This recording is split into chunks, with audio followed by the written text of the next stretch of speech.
Al-Khidmat foundation کا ذیلی ادارہ آغوش ہوم جو 2013 سے باغ میں یتیم بچوں کی کفالت کر رہا ہے، کمیونٹی ہال باغ میں اس ادارے کی مالی مدد کے لیے ایک چیریٹی ڈونر کانفرنس کا انعقاد کیا گیا۔ مینجمنٹ کمیٹی کے تمام اراکین نے اپنی طرف سے 1 لاکھ روپے کی مالی امداد کا اعلان کیا۔ آغوش ہومز باغ کا ایک قابل فخر ادارہ جو 2013 سے باغ میں یتیم بچوں کی کفالت کر رہا ہے۔ یہاں پر نہ صرف بچوں کے قیام و طعام کا بندوبست کیا جاتا بلکہ بچوں کی معیاری تعلیم کا اہتمام بھی کیا جاتا، جس سے یہ بچے معاشرے میں باعزت زندگی گزارنے کے قابل ہو جاتے ہیں۔ یہ ادارہ الخدمت فاؤنڈیشن پاکستان کے زیر اہتمام کام کر رہا ہے اور اس کے اخراجات کا 80% الخدمت فاؤنڈیشن اور 20% مقامی کمیونٹی کے تعاون سے حاصل کیا جاتا ہے۔ تقریب میں انتظامیہ، تاجروں، صحافیوں اور سول سوسائٹی نے کثیر تعداد میں شرکت کی۔ مینجمنٹ کمیٹی نے اہلیہ باغ سے اپیل کی ہے کہ وہ اس ادارے کی دل کھول کر مالی مدد فرمائیں۔ اسکواڈرن لیڈر مسعود الحق شہید اسکول اینڈ کالج باغ کی سالانہ تقریب تقسیم اسناد نتائج کا اعلان۔ اسکول کا رزلٹ 90% سے زائد رہا۔ انعامات اور نتائج کا اعلان ایک سادہ اور پروقار تقریب میں کیا گیا۔ پوزیشن ہولڈر بچوں میں انعامی شیلڈ تقسیم کی گئی۔ تقریب میں طلباء و طالبات، والدین، اساتذہ اور محکمہ تعلیم کے افسران کی شرکت۔ پرنسپل سیدہ فریحہ حسن نے اپنے خطاب میں کہا کہ سب والدین کی خواہش ہوتی ہے کہ ان کا بچہ یا بچی پہلی پوزیشن لے، جو ہر بچے کے لیے ممکن نہیں ہوتا۔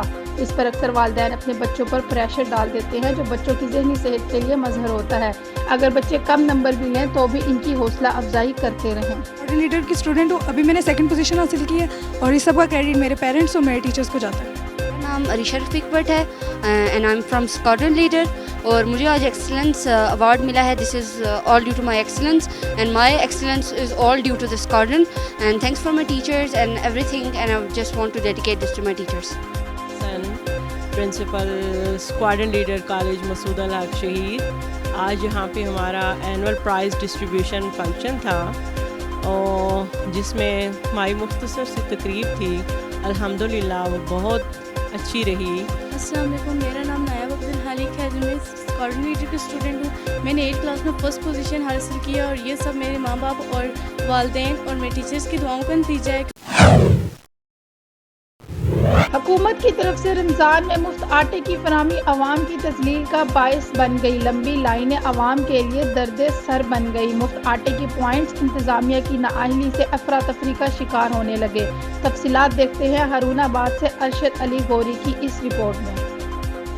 پنجاب حکومت کی طرف سے رمضان میں غریب طبقے کے لیے مفت آٹے کی فراہمی کے لیے جنرل سبسڈی ختم کر کے صرف بے نظیر انکم سپورٹ پروگرام میں رجسٹرڈ افراد کو مفت آٹا مہیا کیا جائے گا، جس کے لیے ہارون آباد میں مختلف آٹا پوائنٹ قائم کیے گئے ہیں، مگر ان پوائنٹس پر آٹے کا حصول غریب آدمی کے لیے درد سر بننے لگا ہے۔ پوائنٹس پر سہولتوں کا فقدان انتظامیہ کی نااہلی کا منہ بولتا ثبوت ہے۔ لمبی لائنیں، عملے کی بدتمیزی اور آٹے کی مطلوبہ مقدار میں سپلائی نہ ہونے سے یہ پوائنٹس غریب آدمی کے لیے ذلت کی جگہ بن گئے ہیں۔ عوام الناس کا ارباب اختیار سے مطالبہ ہے کہ غریب آدمی کی عزت نفس کی تذلیل بند کی جائے اور آٹے کی فراہمی وافر مقدار میں کی جائے۔ کیمرہ ٹیم کے ساتھ ارشد علی گوری، ہارون آباد۔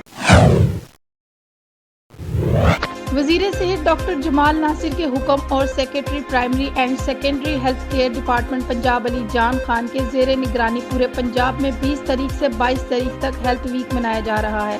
ہیلتھ ویک کے تحت رورل ہیلتھ سینٹر کندھیا پر کیا صورتحال ہے، جانتے ہیں اپنے نمائندے مظہر نیازی کی اس رپورٹ میں۔ ضلع میاں کے شہر کندھیا میں بھی ہیلتھ ویک بھرپور طریقے سے منایا جا رہا ہے۔ ہیلتھ ویک کے حوالے سے رورل ہیلتھ سینٹر کندھیا کا ڈائریکٹر ہیلتھ اور سی او ہیلتھ میاں والی ڈاکٹر ندیم رضا نے وزٹ کیا۔ اس موقع پر سی او ہیلتھ نے گفتگو کرتے ہوئے کہا، یہ ہماری 3 دن کی کمپین ہے اسکریننگ کی، جو کہ پورے ضلع میں تمام بڑے اسپتالوں میں چل رہی ہے۔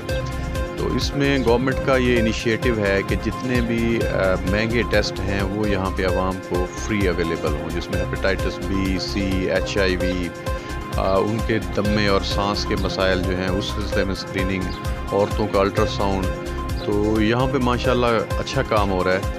رورل ہیلتھ سینٹر کندھیا پر فری ٹیسٹ کرانے والے مرد اور خواتین کی کثیر تعداد موجود ہے، جو فری ٹیسٹ کی سہولتوں سے مستفیض ہو رہے ہیں۔ مریضوں نے گورنمنٹ کی جانب سے فری ٹیسٹ کے اقدام کو خوشائن قرار دیا ہے، لیکن ان کا کہنا تھا کہ فری ٹیسٹ کے ساتھ ساتھ ادویات فراہم نہ کرنا مریضوں کے ساتھ ظلم اور زیادتی ہے۔